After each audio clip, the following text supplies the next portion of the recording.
Assalamualaikum warahmatullahi wabarakatuh. Salam sejahtera bagi kita semua.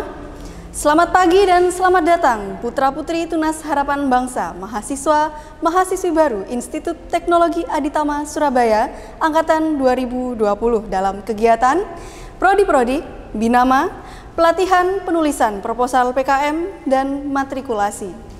Perkenalkan, saya Syedidatul Fahmiyah yang akan moderatori seluruh rangkaian acara pada sesi 1 hari ini. Langsung saja, materi yang pertama, pelatihan penulisan proposal PKM yang akan disampaikan oleh Bapak Dr. Lukman Dono, STMT. Kepada beliau, dipersilahkan dan selamat menyaksikan. Assalamualaikum warahmatullahi wabarakatuh. Selamat pagi, salam sejahtera bagi kita semua.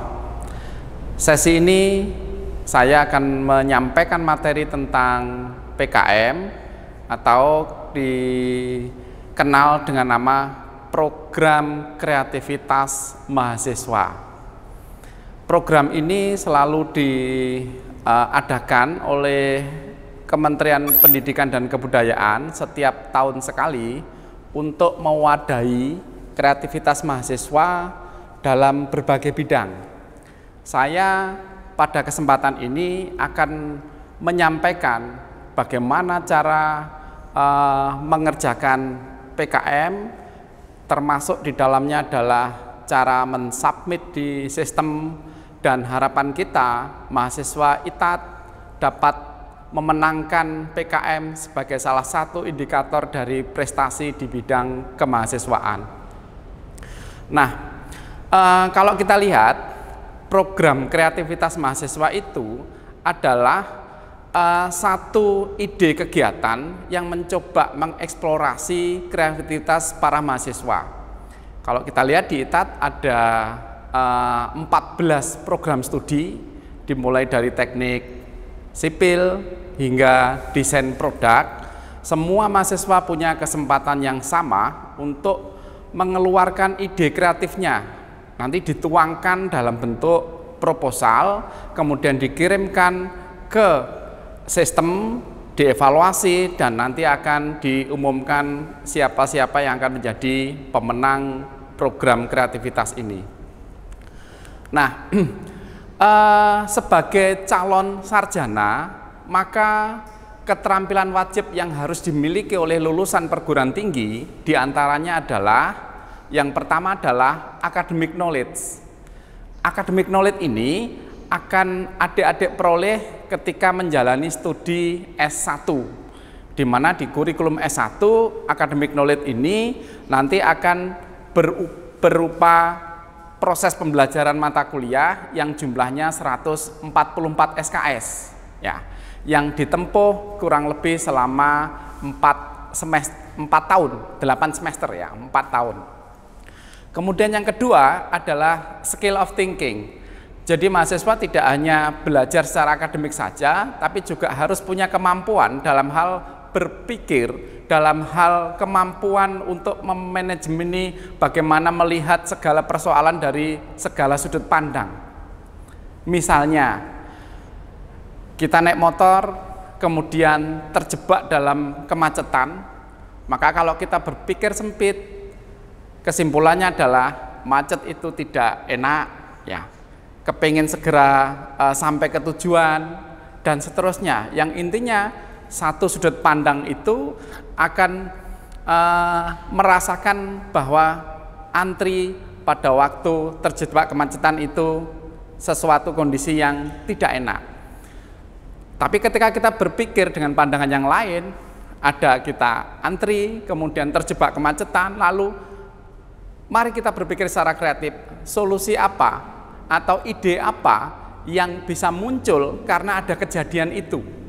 Misalnya, dulu sepeda motor itu didesain hanya untuk sarana transportasi saja, tapi semakin tinggi tingkat perkembangan iptek dan teknologi, manusia, termasuk adik-adik sekalian, itu termasuk orang yang tidak bisa melepaskan diri dari yang namanya handphone. Benar kan? Termasuk saya. Saya bangun pagi yang dipegang pertama kali adalah HP. HP itu perlu energi Ya, perlu charger. Kalau kita terjebak kemacetan, kemudian HP kita lowbat, dulu tidak ada yang namanya power bank, muncul yang namanya power bank. Tapi power bank juga perlu yang namanya energi. Nah, sekarang banyak sepeda motor yang sudah didesain, sudah punya colokan untuk nyarger yang namanya handphone ataupun power bank. Itu sebagai salah satu contoh bagaimana skill of thinking kita dilatih untuk itu. Kemudian yang ketiga itu adalah manajemen skill. Jadi seluruh skill itu harus di-manage dengan baik. Dan yang terakhir, yang tidak kalah pentingnya adalah communication skill. Komunikasi itu merupakan satu hal penting yang wajib dimiliki oleh mahasiswa, apalagi di era sekarang. Jadi kemampuan akademik saja tidak cukup, tetapi kemampuan komunikasi itu menjadi hal yang sangat penting. Bagaimana kita bisa bekerja sama dengan orang-orang yang baru, bagaimana kita bisa bekerja sama dengan orang-orang dengan disiplin yang berbeda dengan kita. Nah, kreativitas itu merupakan penjelmaan integratif dari 3 faktor utama dalam diri manusia. Ada dari pikiran, ada dari perasaan, dan ada dari keterampilan. 3 kombinasi inilah yang memunculkan kreativitas. Faktor pikiran itu terdiri dari imajinasi, persepsi dan nalar. Kemudian faktor perasaan itu terdiri dari emosi, estetika dan harmonisasi. Sementara faktor keterampilan itu ada bakat, faal tubuh dan pengalaman. 3 hal ini akan terintegrasi dan menghasilkan yang namanya kreativitas. Ingat masa kecil Anda? Kalau Anda mengingat masa kecil itu penuh dengan kreativitas. Data ini menunjukkan usia 5 tahun itu tingkat kreativitas itu 96,5%. Kita dulu waktu masih kecil sukanya apa? Nyoret-nyoret tembok, gitu kan ya, bermain kotor-kotoran, gitu ya.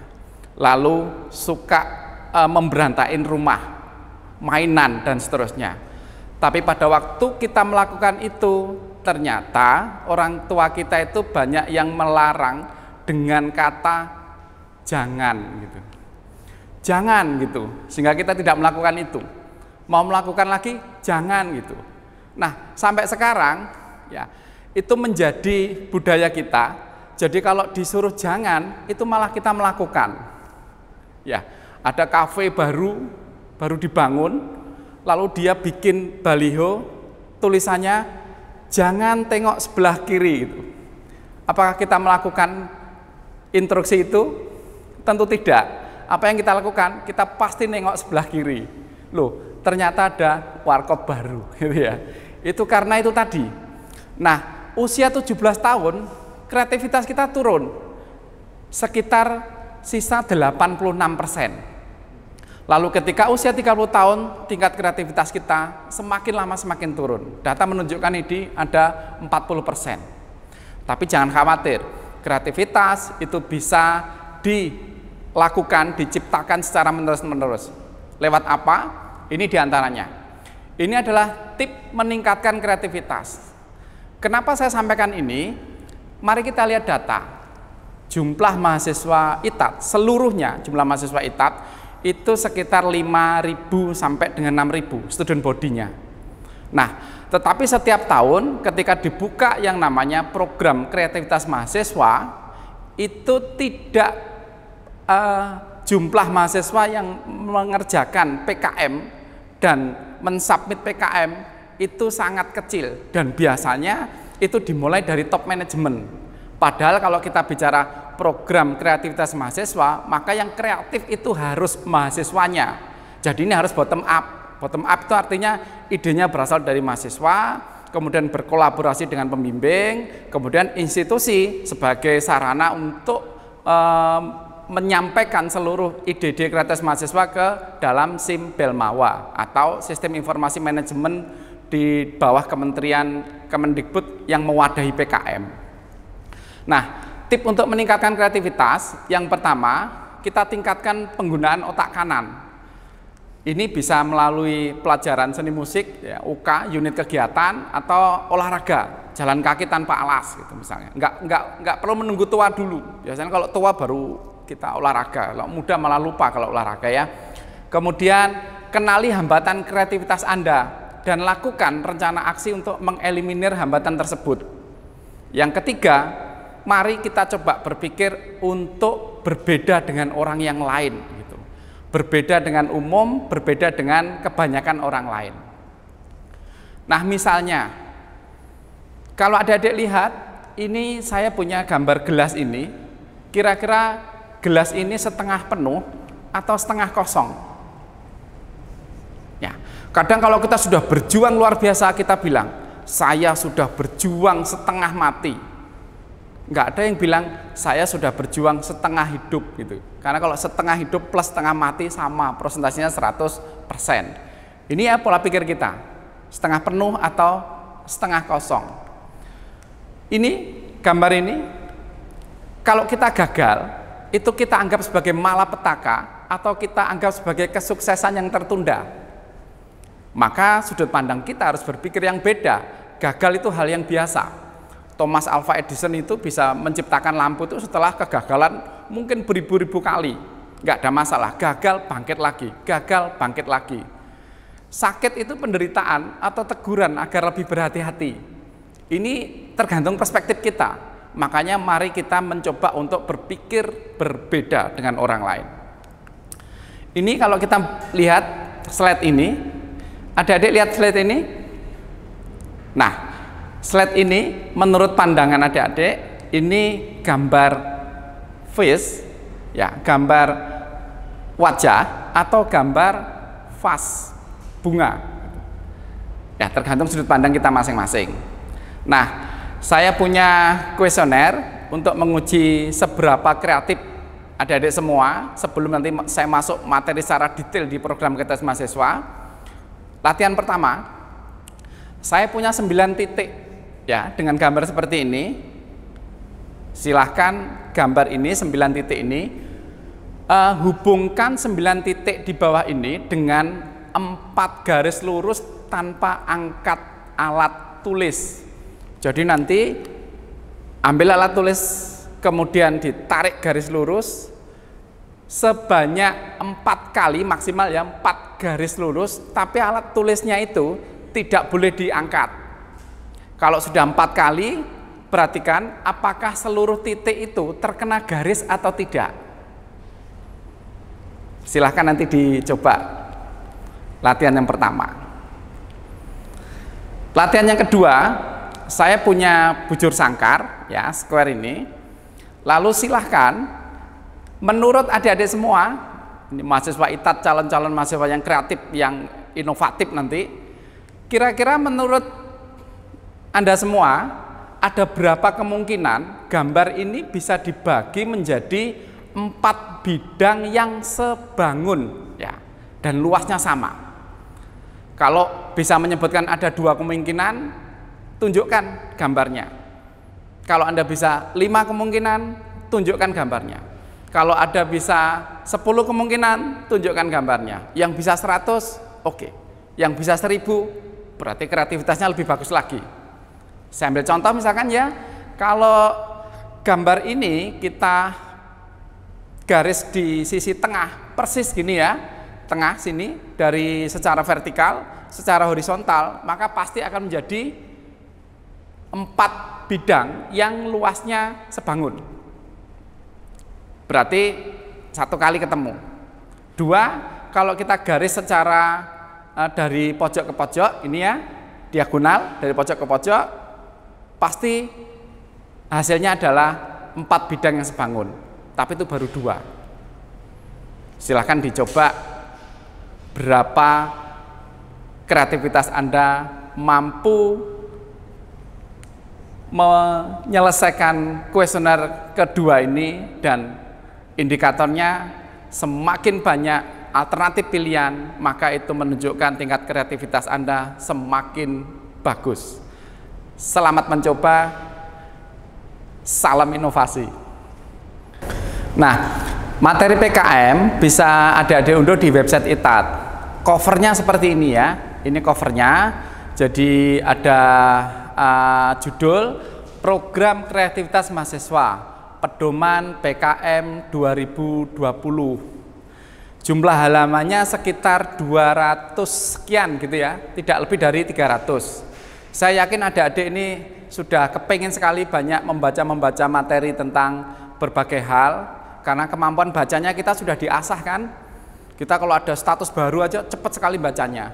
Jadi nanti kalau ada materi baru juga saya harap itu secepat adik-adik semua ketika membaca status di medsos gitu kira-kira ya. Nah, di tahun 2020 ini kita sama-sama tahu bahwa tahun ini adalah tahun di mana ada pandemi. Kita mengenal sebagai pandemi COVID-19. Di Indonesia sejak minggu kedua Maret itu banyak sekali aktiviti-aktiviti yang sangat dibatasi. Nah, karena ada pandemi itu, maka khusus PKM, saya ulangi, khusus PKM untuk tahun anggaran 2020 ada penyesuaian, ada perubahan, ada adendum. Nah, adendum pedoman PKM mahasiswa untuk 5 bidang itu juga sudah kami upload di website, sehingga nanti adik-adik juga bisa membaca perubahan-perubahannya di apa saja. Misalnya kalau kita lihat ini, ya kalau kita lihat ini adendum PKM ini isinya revisi sekaligus aturan tambahan dengan mempertimbangkan situasi kenormalan baru atau new normal yang sangat penting untuk dicermati di dalam pelaksanaan PKM, terutama dalam hal aktivitas, karena memang sudah sangat dibatasi sehingga tidak diizinkan yang namanya mencari data di laboratorium atau mendatangi perusahaan atau mendatangi masyarakat sebagai ide dasar untuk membuat PKM. Kalau dulu memang itu wajib, tapi sekarang karena masa pandemi itu dibatasi. Tapi dalam sesi ini saya akan menyampaikan yang normal, ya. Saya akan menyampaikan yang normal. Adik-adik punya waktu sekitar 1 tahun, sehingga pada tahun 2021 sudah bisa menyiapkan proposal dengan baik, dan kita sama-sama berdoa semoga pandemi segera berakhir dan kita bisa bertemu secara tatap muka di kampus.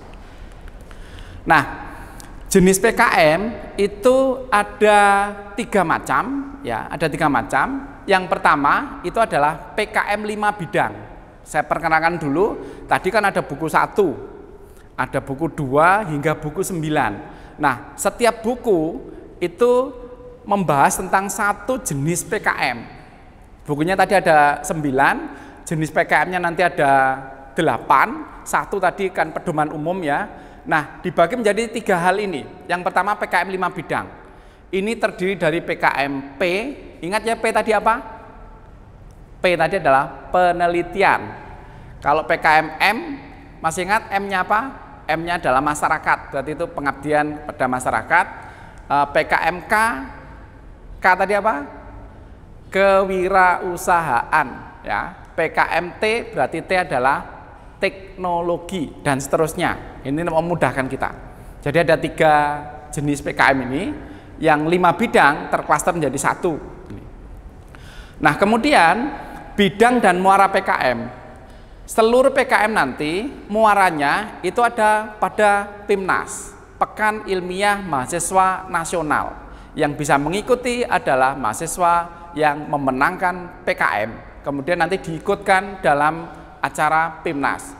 Kemudian setelah dari PIMNAS nanti muncul yang namanya e-Prosding. Agak berbeda dengan yang lain, ini ada namanya PKM AI. AI itu adalah artikel ilmiah. Jadi kalau artikel ilmiah itu tidak masuk ke PIMNAS, tapi masuk langsung ke e-jurnal maupun ke jurnal ilmiah.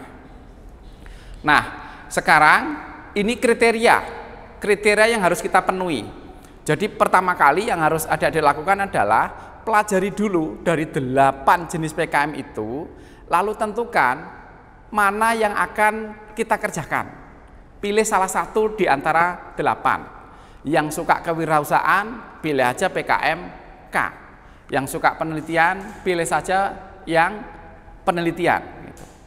Yang suka artikel ilmiah, ya pilih saja yang artikel ilmiah. Nah, supaya tidak salah pilih, mari kita lihat kriteria di sini. Seluruh skema, 8 skema PKM itu punya kriteria. Sebetulnya 8 kriteria itu, 8 jenis PKM itu, kalau kita tulis dalam bentuk proposal, jumlah halamannya hanya 10 halaman. Jadi cukup mudah. Kita nulis surat cinta ke pacar kita dulu aja halamannya bisa berlembar-lembar ya. Ini cuma 10 halaman untuk nulis proposal. Rasanya sangat mudah gitu. Mari kita lihat inti kegiatannya. Jadi yang pertama skema penelitian. Inti kegiatannya ini pengamatan yang mendalam berbasis iptek untuk mengungkap informasi baru. Kemudian kriteria keilmuannya nanti sesuai bidang ilmu. Displit menjadi 2 kategori. Yang pertama adalah engineering, yang kedua adalah sosial humaniora. Nah, ITAT itu masuk dalam kategori yang engineering. Ya, semua disiplin ilmu di ITAT masuk kategori engineering. Kemudian tingkat pendidikan harus diploma atau S1. Dan kita masuk yang kategori S1. Anggota itu 3 orang. Jadi yang nulis proposal nanti ada ketua, ada 2 anggota. Kemudian pendanaan, plafon dana yang bisa diusulkan di skema PKMP ini antara 5 sampai dengan 12,5 juta. Nah, ini peluang sebetulnya ya, peluang. Jadi di tengah ancaman berbagai pandemi seperti ini ternyata Kementerian ada satu program yang mewadahi ide kreativitas mahasiswa dan dituangkan dalam bentuk proposal, dan nanti kalau dalam tahap evaluasi itu menang maka akan didanai. Kemudian luaran itu adalah output yang wajib dipenuhi ya ketika kita melaksanakan PKMP. Apa luarannya? Yang pertama ada namanya laporan kemajuan. Yang kedua namanya laporan akhir. Jadi laporan kemajuan ini di tahap 70%, kemudian nanti laporan akhir setelah semua kegiatan itu diselesaikan. Lalu ada namanya artikel ilmiah dan atau produk atau program. Kalau PKMP penelitian tadi menghasilkan produk juga ditunjukkan produknya, kalau hanya menghasilkan semacam konseptual juga ditunjukkan konseptualnya. Ini skema yang pertama, PKMP. Yang kedua adalah PKMK. Masih ingat tadi apa? K-nya? Ya, kewirausahaan. Ini inti kegiatan ini adalah produk iptek sebagai komoditas usaha mahasiswa. Jadi ketika kita menjadi mahasiswa itu sudah diwadahi bagaimana yang punya passion terhadap kewirausahaan itu sudah memulai ide-ide untuk berwirausaha. Ingat orang-orang besar di negeri kita ya. Saya tahu misalkan Pak Khairul Tanjung misalkan, beliau salah satu orang kaya di Indonesia. Dulu waktu jadi mahasiswa, ya wirausaha. Dia bikin fotokopi kecil-kecilan. Saya baca dari buku beliau, Khairul Tanjung si anak singkong waktu itu ya. Nah, itu menginspirasi sekali. Jadi program ini juga tidak terikat bidang ilmu. Jadi disiplin apa saja boleh mengajukan skema ini. Kemudian anggotanya antara 3 sampai 5 orang. Ya, 3 sampai 5 orang. Pendanaannya ya sama. Minimal 5 juta, maksimal 12,5 juta. Detailnya nanti silahkan dilihat di masing-masing buku panduan. Skema berikutnya adalah PKMM ya. Ini solusi iptek bagi mitra non-profit. Karena ini namanya adalah PKM untuk pengabdian kepada masyarakat, maka wajib kita punya mitra. Mitra itu berarti adalah masyarakat yang akan kita jadikan objek untuk proposal kita. Ya. Kemudian jumlah anggotanya ini agak lebih besar, 4 sampai 6 orang dengan pendanaan yang jumlahnya sama, minimal 5 dan maksimal 12,5. Kemudian skema berikutnya ini adalah PKMT ya, PKM teknologi. Ini inti kegiatannya adalah solusi iptek bagi mitra profit. Jadi untuk teknologi kita juga perlu yang namanya mitra. Mitra itu berarti objek yang akan kita bantu dari sudut pandang teknologinya. Ini anggota 4 sampai 6 orang, kriteria keilmuannya sesuai bidang ilmu, engineering, dan lintas bidang itu dianjurkan. Misalnya satu kelompok terdiri dari 4 orang, 1 orang dari teknik mesin misalnya, 1 orang dari desain produk, 1 orang dari arsitektur misalkan, itu sangat dianjurkan sebagai fungsi dari lintas bidang ilmu. Kemudian skema berikutnya itu adalah PKMKC ya, Karsa Cipta. ini karya yang berupa hasil konstruksi karsa yang fungsional. Ini anggotanya 3 orang dan pendanaannya juga plafonnya sama, mulai 5 juta hingga 12,5. Kemudian skema berikutnya itu adalah PKMAI, ya, PKM artikel ilmiah. Ini artikel ilmiah hasil kegiatan akademik mahasiswa. Nulis saja ini, tanpa melakukan penelitian, tanpa ada unsur kewirausahaan, tidak perlu mitra, hanya nulis berdasarkan pada fenomena pada waktu melaksanakan kegiatan akademik. PKMAI ini pendanaannya ini lain dengan PKM yang lain, jadi kalau kita menang ini langsung kita dapat insentif sebesar 3 juta. Luarannya berupa artikel ilmiah. Kemudian skema berikutnya ini adalah PKMGT. Ini ya, ini karya tulis yang memuat ide berupa konsep perubahan di masa depan. Ini sama, pendanaannya langsung berupa insentif besarnya 3 juta. Kemudian ada skema yang baru diluncurkan, namanya tadi adalah PKMGFK. Ini juga isu tentang isu-isu nasional yang sedang terjadi saat ini, yang bisa diangkat gitu ya. Kemudian pendanaannya ini insentifnya sebesar 4 juta. Agak berbeda dengan yang lain, luaran untuk PKMGFK ini yang pertama adalah video yang diunggah ke YouTube dan laporan GFK dalam bentuk laporan dokumen biasa. Ini sudah saya perkenalkan 8 macam PKM. Silakan nanti mana PKM yang menurut adik-adik semua mampu dikuasai dengan baik. Kemudian bagaimana tahapan PKM? Ide yang pertama yang harus disiapkan itu adalah pilih dulu dari 8 itu, pilih dulu mana yang akan ditulis skemanya. Misalkan saya suka wirausaha, berarti kita milih PKMK. Lihat tadi berapa jumlah anggotanya yang diperlukan.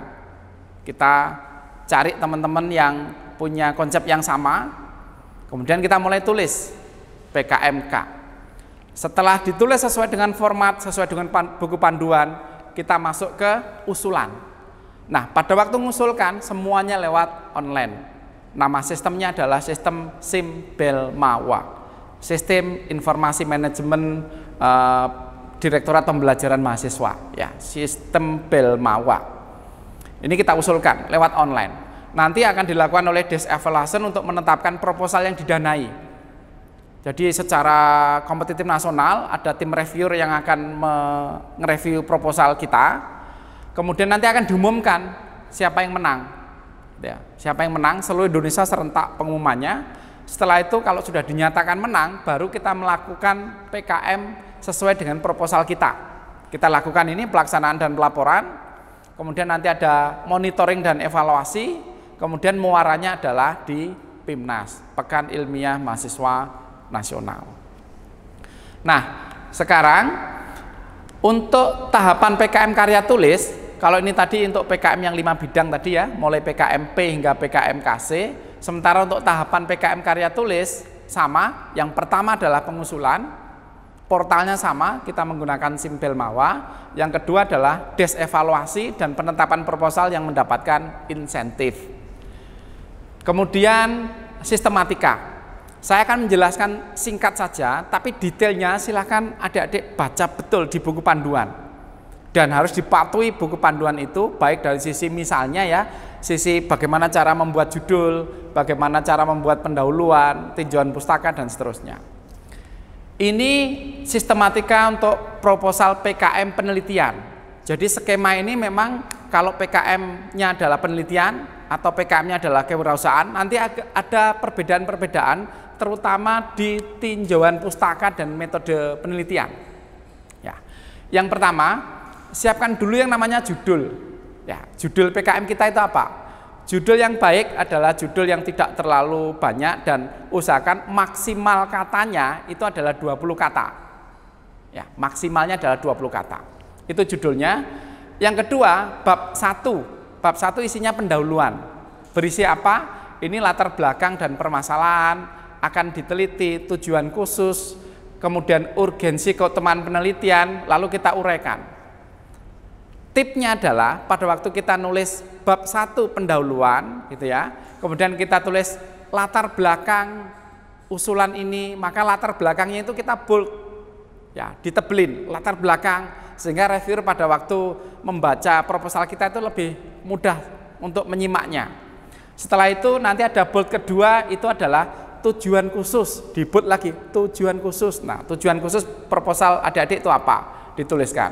Lalu urgensi atau keutamaan penelitian gitu ya. Tipsnya seperti itu ya. Ini di bab 1 pendahuluan. Kemudian bab 2 ini tinjauan pustaka. Tinjauan pustaka ini kemukakan teori yang melandasi penelitian berdasarkan pada acuan primer. Acuan primer itu adalah penelitian dan jurnal ilmiah yang up to date dan relevan terhadap judul penelitian kita. Nah, up to date itu ukurannya adalah 10 tahun terakhir. Jadi referensi kita di jurnal itu 10 tahun terakhir ya. Kemudian tinjauan pustaka itu bukan sekedar kumpulan teori, tapi ada rangkaian kecil yang sudah dikenali. Artinya seluruh tinjauan pustaka itu topiknya harus selaras dengan judul proposal yang mau kita tulis. Bisa dipahami ya? Saya analogikan gini misalnya, saya kasih tugas adik-adik untuk membuat desain sepeda ontel. Ini zamannya kan zaman hobi sepeda ontel, hobi gowes gitu ya. Silahkan bikin sepeda ontel. Konsep gambarnya. Tentu saja tidak diizinkan nyontoh dari sepeda ontel merek apapun. Langkah pertama apa yang kita lakukan? Kita melakukan yang namanya tinjauan pustaka. Berarti kita datang ke event Car Free Day misalnya ya, kalau buka misalnya, ada berbagai macam sepeda, kita foto satu-satu sepedanya. Misalkan kita punya 100 foto sepeda, sudah. Lalu dari 100 itu kita evaluasi, mana yang paling bagus desain setirnya, mana yang paling bagus desain ragangannya, mana yang paling bagus rodanya misalnya. Nah, yang paling bagus itu kita ambil, kemudian kita kombinasi, kita improve, jadilah itu model sepeda yang kita buat. Nah, dasarnya pasti dari tinjauan pustaka. Bisa dipahami ya? Pelan-pelan. Nah, di tinjauan pustaka itu, seluruh tinjauan pustaka itu harus kita citasi di body tag. Ya, untuk menghindari yang namanya plagiasi. Jadi kalau ada membaca jurnal karya orang lain, harus ditulis hasilnya apa, kemudian itu berasal dari siapa dan tahun berapa.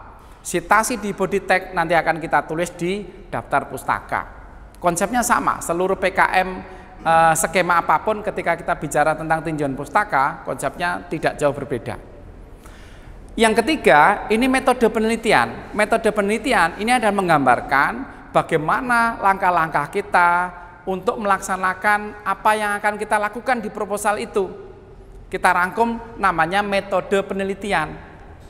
Kita jelaskan secara utuh tahapannya, biasanya paling mudah diubah dalam bentuk flowchart, diubah dalam bentuk gambar. Tahap 1 apa yang kita lakukan gitu ya. Ini di metode penelitian ini secara utuh harus tergambar. Jadi penelitian yang dilaksanakan itu apa, luarannya apa, bagaimana cara mengumpulkan data, bagaimana cara menganalisisnya, sampai ke kesimpulan penelitian. Kemudian yang bab 4 ini adalah biaya dan jadwal kegiatan.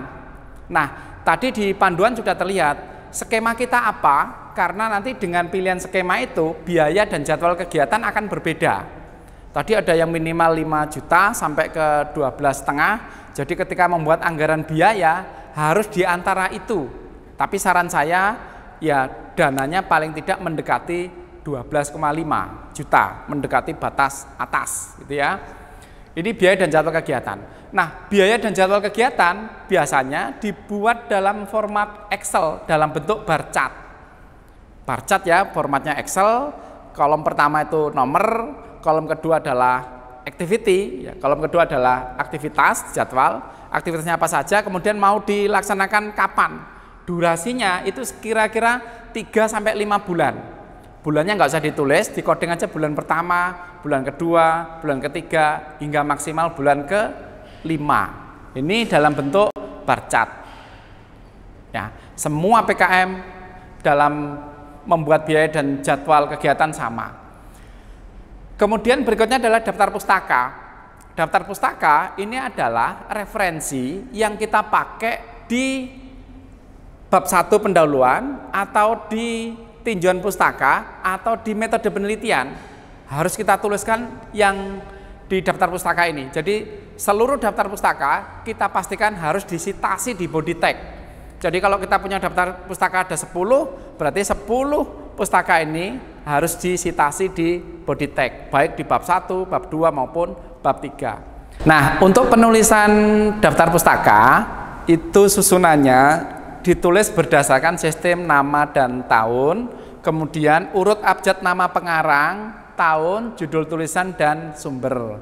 Jadi yang namanya huruf awalnya A itu kita tulis paling atas, misalkan Agus Subandrio, koma, baru kita tuliskan tahunnya. Ingat, tahunnya harus up to date. Jadi kita mencari referensi itu 10 tahun terakhir, baik itu penelitian maupun jurnal. Kemudian setelah daftar pustaka nanti ada lampiran-lampiran yang harus dilengkapi semuanya. Lampiran pertama, lampiran 1 itu adalah biodata ketua dan anggota. Paling tidak ada nama, ada nomor pokok mahasiswa, lalu ada jurusan apa gitu ya. Ini biodata ketua dan anggota. Kemudian biodata dosen pembimbing yang ditandatangani. Jadi kelihatannya sepele, nanti walaupun tanda tangan, tapi kalau tidak ditandatangani juga nanti tidak lolos evaluasi. Jadi nanti silahkan ITAT akan menyediakan dosen pembimbing yang sesuai dengan skema-skema PKM yang akan ditulis oleh para mahasiswa. Lampiran kedua itu adalah justifikasi anggaran kegiatan. Tadi di buku panduan anggaran kegiatan itu kan mulai 5 juta sampai dengan 12,5 juta. Anggaran itu terdiri dari apa saja? Misalnya anggaran material bahan baku, anggaran untuk sewa alat gitu misalkan, atau anggaran untuk luaran penelitian. Ini namanya adalah justifikasi anggaran kegiatan. Berarti ada nomor, ada nama yang akan dibeli, harga satuannya berapa, totalnya berapa, dan pastikan jumlah keseluruhan tidak melebihi 12,5 juta. Lampiran ketiga itu adalah susunan organisasi tim peneliti dan pembagian tugas. Jadi kalau satu tim peneliti terdiri dari 3 mahasiswa misalnya, ditulis mahasiswa pertama namanya siapa, tugasnya apa dalam proposal ini. Begitu juga dengan nama kedua dan nama ketiga. Ini lampiran ketiga, dan lampiran keempat itu adalah surat pernyataan dari ketua peneliti. Surat pernyataan bentuknya seperti apa sudah ada dalam buku panduan, buku 2 untuk PKMP penelitian. Nah, tentu saja di sesi ini saya tidak bisa menjelaskan secara detail seluruh skema PKM, karena seperti yang saya sampaikan di depan, seluruh skema PKM itu sudah dibuat dalam buku panduan yang sangat lengkap. Silakan adik-adik unduh. Nanti silakan membuat kelompok dan mulai menulis proposal. Silakan nanti akan dikoordinasi di bidang 1 ya, di unit kemahasiswaan. Nah, PKM berikutnya adalah PKM kewirausahaan. Secara umum sistematiknya sama, hanya pada penekanan objek atau topiknya saja yang berbeda. Ini misalnya di kewirausahaan berarti bedanya dengan penelitian. Kalau di penelitian tadi bab 2 itu adalah tinjauan pustaka, maka di kewirausahaan bab 2-nya adalah gambaran umum rencana usaha. Kira-kira usaha yang mau diangkat itu apa, itu dituliskan di bab 2. Ingat ya, apapun skema proposalnya, jumlah halaman yang dibutuhkan total tidak lebih dari 10 halaman. Jadi sangat mudah. Ini jenis PKM kewirausahaan. Untuk jenis PKM yang lain, baik itu masyarakat, kemudian PKM teknologi, PKM karsa cipta, intinya tidak jauh berbeda. Silakan nanti dilihat di buku panduan. Nah, sesi terakhir kita coba uji seberapa kreatif Anda dengan cara menulis proposal PKM. Latihan. Silakan nanti membuat kelompok, ya, anggotanya 5 orang. Setiap kelompok boleh lintas jurusan. bebas saja lintas jurusan, boleh juga satu jurusan, kemudian pilih salah satu dari 8 PKM yang sudah saya sampaikan tadi. Ya, pilih salah satu. Boleh PKM penelitian, boleh PKM kewirausahaan, silakan ditulis. Saran saya sebelum nulis, pastikan sudah mengunduh materi buku pedoman PKM 2020. Silakan diunduh. Kemudian nanti tiap kelompok membuat proposal lengkap sesuai PKM yang diminati. Kalau sudah nulis dalam bentuk Microsoft Word gitu ya, kemudian filenya ditulis nama dan judul, boleh judul PKM dan nama-nama kelompoknya. Kemudian silakan disubmitkan di Google Drive dengan alamat seperti ini. Ya, tinggal di-upload saja di sini. Nanti kalau ada hal-hal yang perlu ditanyakan, saya sampaikan ada kontak person di ITAT yang menangani di bidang kemahasiswaan. Yang pertama Pak Khairul Anam dan kedua Pak Parjo dengan nomor kontak seperti yang saya sampaikan di slide ini. Nah, selamat menguji kreativitas Anda. Ingat, kreativitas terdiri dari 1% inspirasi dan 99% kerja keras. Dari Thomas Alva Edison. Salam mahasiswa, salam inovasi. Saya tunggu proposalnya. Saya akhiri. Assalamualaikum warahmatullahi wabarakatuh. Selamat pagi, salam sejahtera kita semua dan jaga sehat selalu. Terima kasih materi yang sangat luar biasa disampaikan oleh Bapak Dr. Lukman Dono, ST.MT. Materi selanjutnya, matrikulasi fisika, besaran dan vektor, kinematika partikel yang akan disampaikan oleh Bapak Isa Albana, SSI, MSI. Kepada beliau, dipersilahkan dan selamat menyaksikan.